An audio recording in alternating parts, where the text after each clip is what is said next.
এখনই কার্যকর উদ্যোগ না নিলে সামনে ভয়াবহ রূপ ধারণ করতে পারে ডেঙ্গু পরিস্থিতি। বিষয়টি নিয়ে এটিএন নিউজের নিয়মিত আয়োজন আমাদের কথা অনুষ্ঠানের আজকের পর্ব।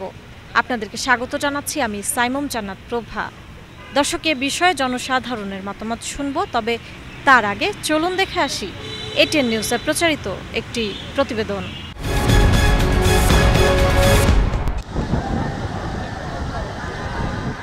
ডেঙ্গু আক্রান্ত রোগীদের একটি নির্ভরযোগ্য প্রতিষ্ঠান হয়ে উঠেছে ঢাকার মুগদা জেনারেল হাসপাতাল। শুক্রবার এই হাসপাতালের ডেঙ্গু ওয়ার্ডে ভর্তি রোগীদের মধ্যে বেশিরভাগই এসেছেন কুমিল্লার দাউদকান্দি এবং ঢাকার বাসাবো এলাকা থেকে। ডেঙ্গু আক্রান্ত রোগী এবং স্বজনদের কাছে প্রশ্ন ছিল, গত এক মাসে নিজ নিজ এলাকায় একটি দিনের জন্য কি মশার ওষুধ ছিটাতে দেখেছেন? ওষুধ ছিলেন আমি 2-3 দিন থেকে দেখতেছি না আর কি। ডেঙ্গুর হাবভাবটা খুবই বেশি এখানে। যারা একটু টাকা পয়সা দেয় ওনাদের এলাকায় দেয়, বাসার সামনে দিয়ে মনে করে চলে যায়, ঠিকমতো চিপা যাবে, ড্রেনে মারে না। চিকিৎসকরা বলছেন, বিগত কয়েকটি বছরের তুলনায় এবার কিছুটা দেরিতে হাসপাতালে বেড়েছে ডেঙ্গু রোগীর চাপ। লক্ষণটা খুব একটা ভালো ঠেকছে না তাদের কাছেও। প্রতিদিনই আগের দিনের চেয়ে বেশি হচ্ছে, আর অনেক সময় টেস্ট পজিটিভ নাও আসতে পারে, কারণ মানে কোন টাইমটা আসলে টেস্ট করাতে হবে এটা অনেক সময় অনেক বুঝতে পারে না। NS1 কখন পজিটিভ হবে, কখন IG বা IgM পজিটিভ হবে। সেক্ষেত্রে যদি কোনো কনফিউশন যদি থাকে যে আমার জ্বর এসেছে, বিশেষ করে এই সিজনটা আমার জ্বর আসছে, তাহলে উচিত হবে যে আমি আগে একটা CBC ডেঙ্গুর টেস্ট করে নিই, রিপোর্ট যাই আসুক। আর হচ্ছে পেশেন্টের আমি বলবো যে জ্বর তো থাকবেই, জ্বরের সাথে যদি অনেক বেশি বমি থাকে, পাতলা পায়খানা থাকে, যদি প্রেশার অনেক বেশি কমে যায়, যদি পেট ফুলে যায়, কারণ ডেঙ্গু পেশেন্টের পেটে আর বুকে পানি চলে আসে, অ্যাসাইটিস বলি আমরা, প্লুরাল ইনফেকশন বলি, ওগুলো হয়, তাহলে হাসপাতালে অবশ্যই যোগাযোগ করবে। সাধারণত মে জুন থেকে শুরু করে সেপ্টেম্বর পর্যন্ত ডেঙ্গুর প্রাদুর্ভাব বাড়ে বাংলাদেশে। তবে এবার ডেঙ্গুতে মৃত্যুর সংখ্যা 100 পেরোলেও এডিসের পিক মৌসুম এখনও শুরুই হয়নি।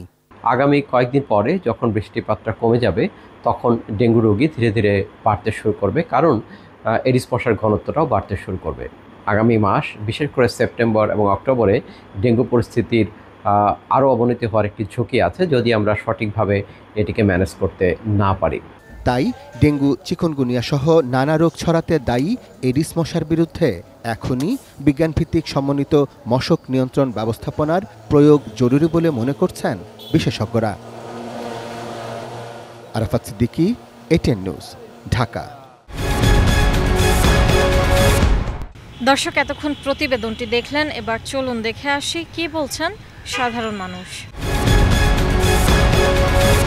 ডেঙ্গুর প্রকোপটা খুবই বৃদ্ধি পাচ্ছে, তো এই সময়টায় আমাদের সচেতন নাগরিক হিসাবে সর্বপ্রথম কর্তব্য হচ্ছে যে আমাদের বাড়ির আশেপাশের যে জমা জলগুলো, যে সেটা ফুলের টবে হইতে পারে, টাওয়ারে হইতে পারে বা আমাদের ছাদে হইতে পারে, সেই পানিগুলো বা জলগুলো আমরা নিয়মিত পরিষ্কার করব, যাতে সেখানে ডেঙ্গুর জন্ম না হইতে পারে। যে আমরা নিউজগুলো দেখতেছি, আমরা দেখতেছি অনেক মানুষ ডেঙ্গু আক্রান্ত, আমরা যে নিউজে দেখি।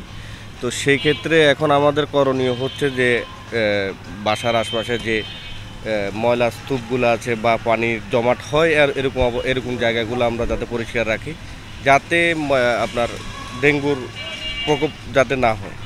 ডেঙ্গু সম্বন্ধে আমাদের সবারই সচেতন হওয়া উচিত। এই ক্ষেত্রে সরকারের কিছু ভূমিকা আছে, অগ্রগণ্য সরকারের ভূমিকাটাই আসলে বেশি। এটা 100%। এখন যদি এই বিষয়টা যদি আসলে যদি এইটা না করা যায়, ঔষধ দিয়ে নিষ্কাশন না করা যায়, এখন তো সামনে প্রতিদিনই আর কি ডেঙ্গুর এইটা বাড়তে আছে। কিছু বাচ্চা, কিছু মুরব্বী, কিছু রিক্সা চালক, সবার জন্যই সুস্থ থাকার প্রয়োজন। তাই আমরা সবসময় চাই এখানে পরিষ্কার সকলকেই করার জন্য, এবং রাস্তায় যারা কর্মীরা কাজ করছে, দৈনিকই করছে, ময়লাও নিচ্ছে, কিন্তু তারপরেও আমার মনে হয় সাপ্তাহিক, মাসের ভিতরে কিছু কিছু দিন মশার স্প্রেগুলো করা উচিত। কিশোরগঞ্জ থেকে স্বাগত জানাচ্ছি আমি শফিক আদনান। কিশোরগঞ্জ জেলায় প্রতিদিন বাড়ছে ডেঙ্গু রোগীর সংখ্যা। গতকাল হাসপাতালগুলোতে ভর্তি ছিল 30 জন ডেঙ্গু রোগী। এর আগের দুদিন রোগীর সংখ্যা ছিল 54 জন। শুধু শহরে নয়, গ্রামেও ছড়িয়ে পড়ছে ডেঙ্গু রোগ। অভিযোগ রয়েছে পৌরসভাগুলো ডেঙ্গুর বাহক এডিস মশা নিয়ন্ত্রণে তেমন কোনো কার্যকর ব্যবস্থা নিচ্ছে না। লোকজনকে সচেতন করার কার্যক্রমও তেমন একটা চোখে পড়ছে না। এ পরিস্থিতিতে ডেঙ্গু নিয়ে সাধারণ মানুষ কি ভাবছে তাই জানার চেষ্টা করব আমাদের কথার আজকের আয়োজনে। বাড়িতে প্রায় সময় পানি জমে থাকে, রাস্তাঘাটে পানি জমে থাকে, বিভিন্ন টায়ারে পানি জমে থাকে। আসলে এগুলি যেভাবে পরিষ্কার করা দরকার সেভাবে পরিষ্কার কিন্তু সাধারণ মানুষও নিচ্ছে না, এবং পৌরসভাও কিন্তু সেই দিক থেকে কোনো নজরদারি করছে না। পাশাপাশি স্বাস্থ্য বিভাগও কোনো রকম যে প্রচারণা করা দরকার সেই কাজগুলো করছে না। ডেঙ্গু নিরসনে যে স্প্রে করা দরকার, তো এবং ফগার মেশিন দিয়ে যেভাবে আগে স্প্রে করা হইতো, তো সেই পদক্ষেপ পৌরসভা নিচ্ছে না, আমাদের চোখে পড়তেছে না, এবং স্বাস্থ্য বিভাগেরও কোনো পদক্ষেপ আমরা লক্ষ্য করছি না। তো আমরা আমাদের বাচ্চাদেরকে নিয়ে, পরিবারকে নিয়ে খুবই আতঙ্কের মধ্যে আছি। ডেঙ্গুর প্রভাব যেভাবে ছড়িয়ে পড়তেছে আমাদের এলাকায়, আমরা খুবই আতঙ্কের মধ্যে আছি। এডিস মশা প্রচুর পরিমাণে শহর থেকে গ্রামে ছড়িয়ে পড়তেছে, এডিস মশা বাড়তেছে, পাশাপাশি মশার কামড়ে ডেঙ্গু রোগী, চিকনগুনিয়া এই সমস্ত রোগী বাড়তেছে। এটা প্রতিরোধের জন্য শুধুমাত্র শহর কেন্দ্রিক অথবা উপজেলা কেন্দ্রিক ঔষধ ছিটানো হয়, এবং গ্রামগঞ্জে এই ওষুধ যদি ছিটানো না হয় তাহলে অচিরেই এই মশা এবং রোগীর সংখ্যা ভয়াবহ আকার ধারণ করবে। শুধু খালি উপজেলার ভিতরে খালি আপনার শুধু খালি ওষুধ দেয়, আর গ্রামগঞ্জের মধ্যে কোনো ওষুধ বিতরণ করে না। তখন আমরা এটা ভয়ঙ্কর মধ্যে আছি। ডেঙ্গু মশাগুলো ডিম পাড়তেছে, ডিম পাড়ার মতো এইভাবে ডিম উৎপাদন মানুষ এই মশা চড়াইতেছে, এর থেকে মানুষ এই কামড়াইতেছে, দেখেন আমাদের বাড়তেছে। যে পৌরসভাটাও যদি আমরা দেখা যায় যে ওইগুলা যদি একটু ওরা খেয়াল করে যদি ওইগুলা আপনার এই পরিষ্কার পরিচ্ছন্নতা উপরে জোর দেয়, তাহলে দেখা যায় যে ডেঙ্গু মশাটা কেউ কমে যেতে পারে। প্রতিদিনই ডেঙ্গু আক্রান্ত রোগীর সংখ্যা বাড়ছে। এখনই উদ্যোগ না নিলে ভয়াবহ হতে পারে ডেঙ্গু পরিস্থিতি, আশঙ্কা করছেন বিশেষজ্ঞজনেরা। এ বিষয়ে নোয়াখালীর নাগরিক ভাবনা কি জেনে আসি। এখনো উদ্যোগ না নিলে ভয়াবহ আকার ধারণ করতে পারে ডেঙ্গু পরিস্থিতি।